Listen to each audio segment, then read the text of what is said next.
A woman suspected of sending an envelope containing the poison ricin to the White House has been arrested, and we're now just learning that she's due to appear in court in Buffalo, New York this afternoon. They'll be looking at forensics, social media, any kind of digital print she may have had, and then following all those leads. The woman was arrested at the Canada-U.S. border crossing in Fort Erie, Ontario. The RCMP says the letter appears to have originated in Canada. It was intercepted last week at a government facility that screens mail addressed to the White House and President Trump.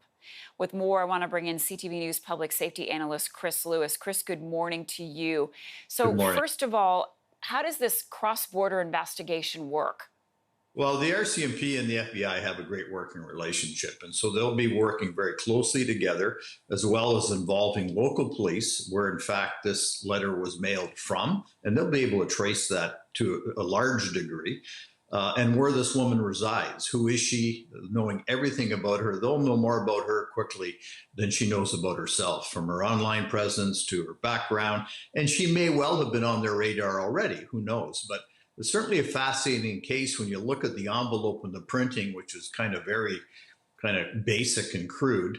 Sending a letter to the White House, you'd think it would look a little more fancy before it actually went in. I mean, they're going to examine everything that goes in there anyway, but ultimately when it shows up looking like that, it would cause even more concern, I'm sure. But anyway, big investigation for them. Yeah, and the return address is redacted.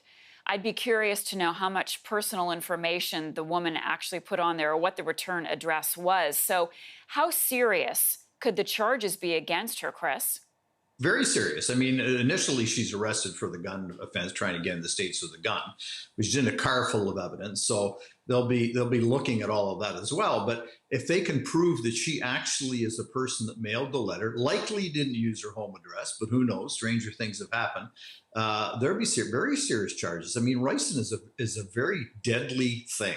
A very little amount of it can kill people, and we've seen attacks using it around the world over the last 20 years. So pretty serious stuff. She's obviously intending to kill somebody.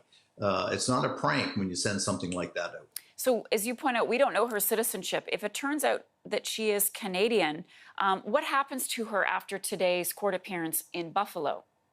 Well, she'll be held there, at least for the time being. So she's in the States, so extradition from Canada isn't an issue, so they can move her to wherever.